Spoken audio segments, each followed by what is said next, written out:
So I'm Steve Zreich, Receiver Superintendent of Schools, and this has been our graduate profile. This is our vision statement as a school district. And this is what we expect, what you see in front of you here, is what we expect every child to be when they walk across the stage at Holyoke High North and Dean Campus at the end of 4 years. We want them to graduate with a Diploma Plus, which means that they have at least one of the following: college credits, workplace certificates, and or a seal of biliteracy. And we are introducing for the first time this year a seal of biliteracy at the high school level, which means that you're proficient in both English and Spanish. Additionally, we want our students to be able to speak well, write well, and listen well.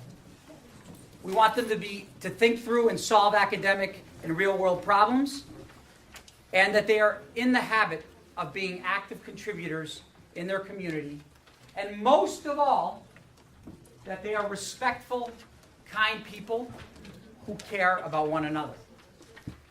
I'm not telling you that this is happening yet, but this is where we aspire to be as a school system.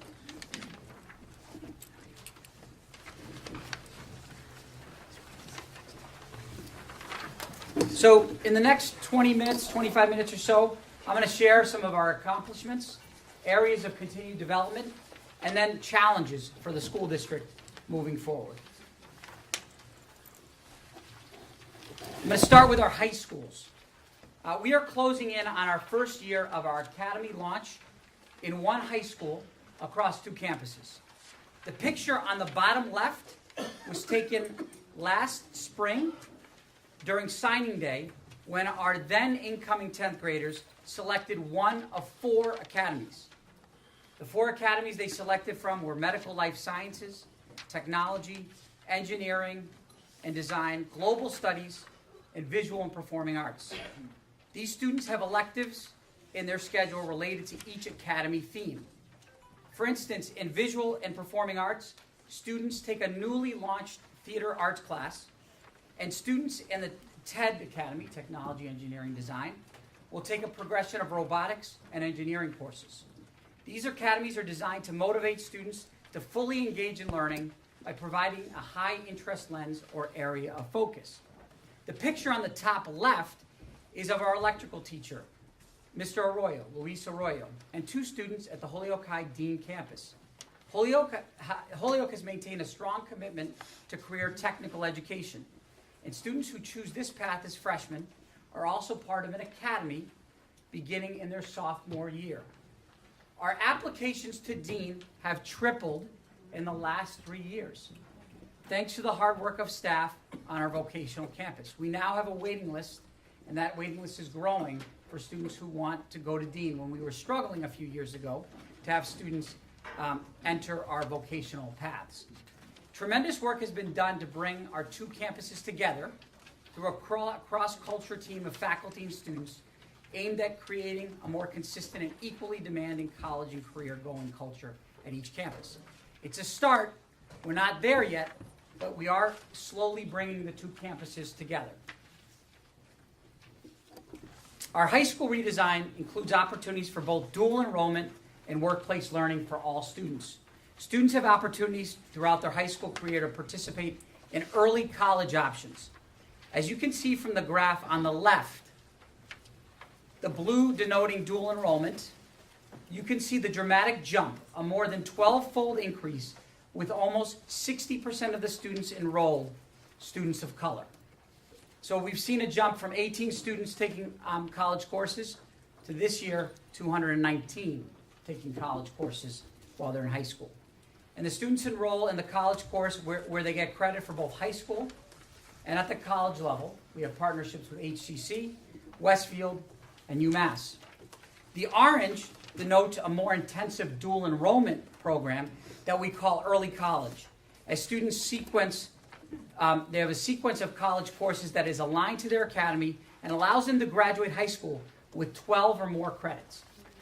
For instance, a student in Community and Global Studies Academy can take criminal justice, political science, anthropology, and other courses connected to the theme. The photo on the right is from a reverse job shadow event in the Global Studies Academy, where local meteorologists visit our campus to discuss his career in journalism and broadcasting.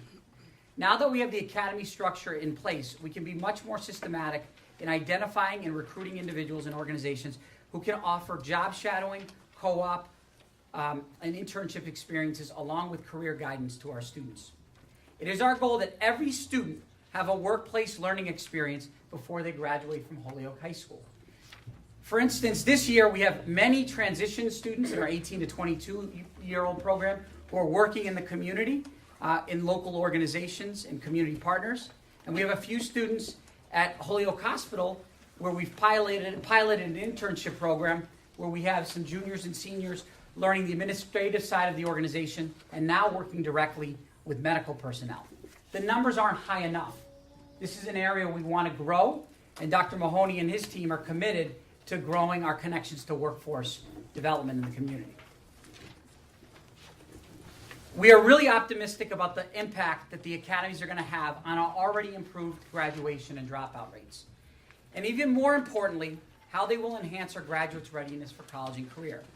While we all should be proud of the overall 16% increase in our graduation rate in the last 4 years, what is especially encouraging is the nearly 65% increase in the graduation rate for English language learners, a 39% increase for special education students, and a 20% increase for Latino students in the Holyoke Public Schools. At the same time, the overall dropout rate has decreased by 36%. Our English language learner dropout rate has decreased by 47%. The special education dropout rate by 57%. And the rate for Latino students has fallen by 42%. In actual numbers, we had 131 dropouts in 2014-15, and in the last school year, we had 74 dropouts. But in the end, while these are significant gains, we still have too many students not completing their high school education. And even with a diploma, not every student is adequately prepared for college and or career. It is a false promise for many of our students that the diploma means you're ready for what comes next. I want to shift to our earliest learners. We have increased pre-K enrollment by 50% over the last 4 years. A significant part of our turnaround plan is expanding learning opportunities for 3- and 4-year-olds across the district to ensure stronger readiness for kindergarten. In the last 3 years, we've expanded the number of dual language pre-K classrooms, integrated classrooms for students with special needs, and full-year extended day programming through the state's preschool expansion grant. A significant note is our partnership with Valley Opportunity Council. After VOC classrooms received the highest quality rating by the Massachusetts Department of Early Education and Care, we made a decision to partner with VOC to open an innovative full-day 4-year-old program at Morgan School. In this creative arrangement, we're blending funding from the Department of Education with funding from the Office of Early Education. Ultimately, our goal is to provide universal pre-K to every 4-year-old in the city of Holyoke. Free, full-day, and high-quality programming for any child, regardless of their socioeconomic level, over the next 3 years. I think we are well on our way. Our early education efforts are beginning to show some progress. The STAR assessment measures growth towards grade level standards and identifies gaps so that teachers can design appropriate instruction. As you can see, some of our students have made notable progress in kindergarten and first grade from the beginning to the middle of the school year. The challenge is how do we increase the percentage by the end of the year, which is when we'll be giving the assessment at the end of the year, and sustain performance as students move towards reading proficiency by the time they reach 3rd grade. Our MCAS scores don't look like this. They're not nearly as high as that. One way to continue this initial growth is to ensure that every child have access to a full day, full year, quality pre-K experience in the Holyoke Public Schools. We are proud of our efforts to expand our dual language offerings throughout the system. Students at Metcalf and Ian White have an opportunity to learn in both English and Spanish every day. The vision of HPS Dual Language is to support students to reach high levels of achievement through an emphasis on bilingualism, biliteracy, and biculturalism. The program has had early indicators of success, and we have high levels of parental demand. So this school, for the upcoming school year, we've had 150 applications for pre-K and kindergarten for the 2019-20 school year. We were just awarded a $300,000 grant with the Amherst Public Schools to further refine our program model. The city of Holyoke is a perfect community to continue to expand a program that honors bilingualism and biculturalism. However, the program isn't in all neighborhoods in the city right now. That is a problem for us because we also know that research shows that for students who are Spanish dominant, dual language is the best model for those students. And we have tremendous needs of students who are developing language, and we have more education to do of our families to teach them or show them that dual language is the strongest model to help students develop command in two language and sets them up for future success. In October 2017, HPS had about 130 families identified in our student information system that required either translation or interpretation in Spanish. Let me say that again, 130 families. Do you think we have 130 families who speak Spanish? At that time, our schools did not distinguish between the two services or have strong information on the primary language in the home. As of today, our student information system identifies 1,429 families who require translation and 1,321 who require interpretation. Over the last 18 months, we have used our resources to build strong systems for translation and interpretation for families who are limited English proficient, ensuring that they have access to all their important materials and resources for their students. While we are still not perfect, and I'm not telling you that every document is coming home as it should, we have made a lot of progress in this area. All information is posted on our website in schools or sent home that is translated in Spanish. We have a central office team and system devoted to tracking and providing translation and interpretation for IEPs, special education-related documents, and other technical disciplinary documents. And to this day, we have translated close to 500 different documents centrally. Finally, we've partnered with the UMass Translation Center to develop 3 tiers of interpreters across the school system to provide support to schools and staff to ensure that families receive more immediate access to critical information at the school. I don't want to dismiss the fact that we also have families who don't speak either English or Spanish. We now know that we have 15 families in the district who require interpretation and translation in other languages other than Spanish. And that number will continue to grow in the system, but we at least have a better way of tracking who they are and what certain needs that they might have. A quick story about how I know this is working. In January, I was part of a phone banking event where we contacted families whose children are chronically absent. I was assigned to Peck School, and Dean Santiago, who's here somewhere tonight, and I made calls to families. My Spanish is in and out, but I was struck by how I thought I was going to end up having to speak to Spanish-speaking families. Dean took the Spanish families, I took the English-Spanish families.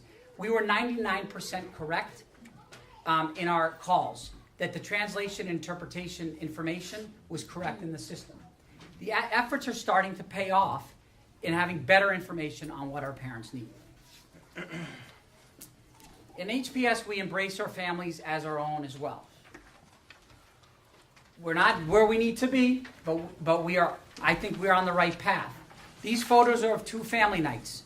One is a family literacy night at Donahue and an early childhood math night at McMahon.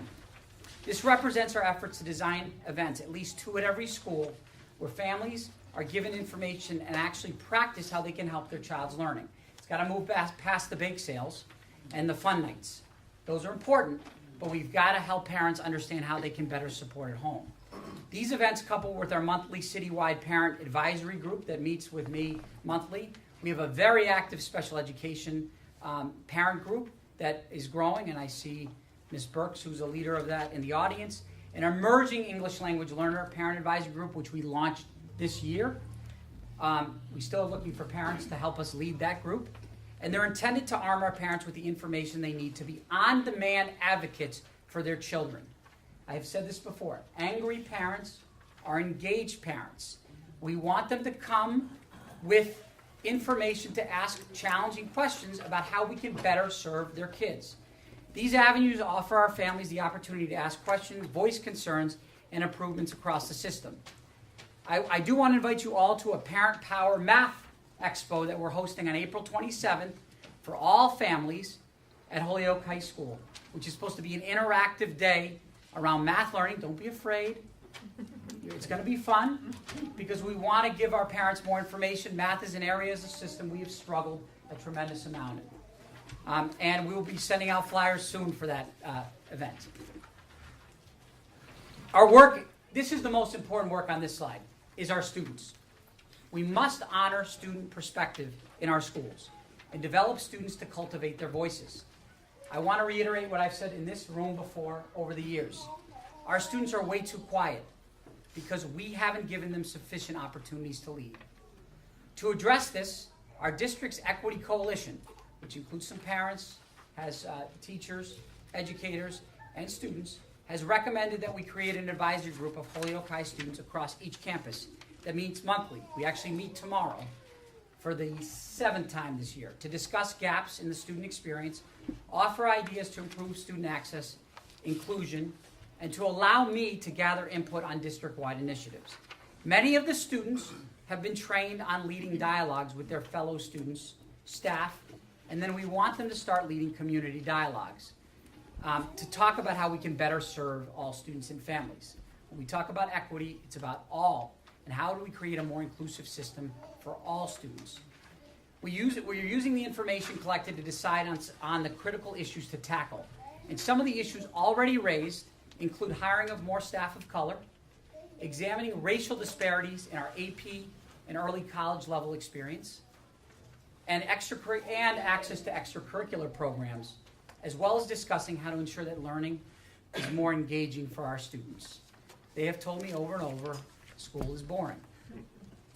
We're going to talk about that in a moment. The next frontier for us as a school district is our middle schools, as we are deeply immersed on transforming what is a broken experience, I think, for our students. Our outcomes continue to be stagnant, and our programming is limited. And students and families are telling us that they are disconnected from the schools. A few years ago, we introduced the Summit Learning model, a one-to-one individualized learning program at Peck. And in the last year, we've introduced Veritas Prep Holyoke and the new STEM school at the Dean campus to offer unique middle school options to our students. STEM Holyoke and the Summit program at Peck, under the leadership of Ms. DeMars, who's here in the audience, wrote a grant, a Verizon Learning grant, so that every student will be given an iPad beginning next school year that they can take home with them, bring back and forth to school. We've also expanded our instrumental music offerings to complement our after-school sports program at the middle school level.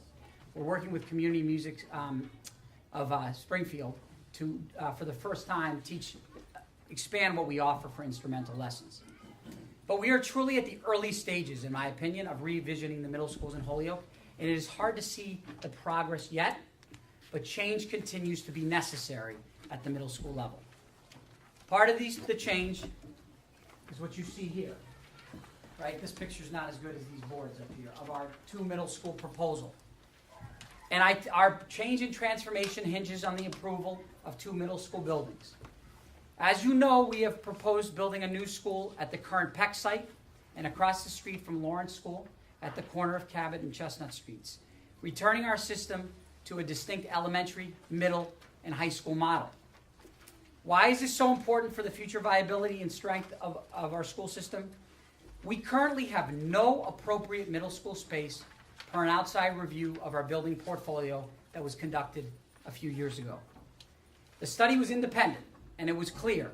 Our facilities are woefully inadequate for 21st century learning today and for the next 50 years. Our students deserve to have access to science labs, art spaces, project rooms, classroom hallway spaces appropriate for their developmental needs. Not to mention proper heating and proper cooling which we don't currently have in most of our schools in the system. The proposal is also about creating increased equity in our schools. All middle school students, regardless of their background or where they live, would be able to attend a state-of-the-art school. It affords the community more access to our schools, given that they are perfectly situated. If you've seen the map of where our students live, these two schools are in the heart of the neighborhoods where the children who attend the Holyoke Public Schools live. And finally, it allows us to right-size what is a very inefficient school system right now. We are running too many buildings.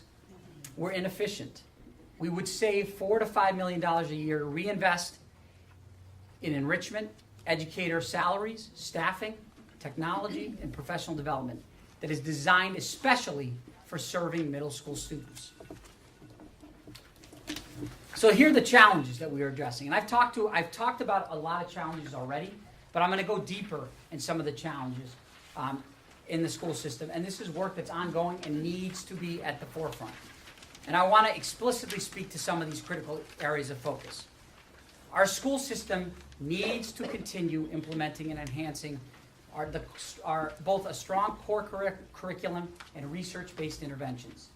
In the last few years, we've introduced core curriculum in K-8 for reading, writing, math, and science. This has laid a strong and first-tier foundation, but we still need to develop a repertoire of research-based, proven interventions to meet individual learning needs and filling learning gaps.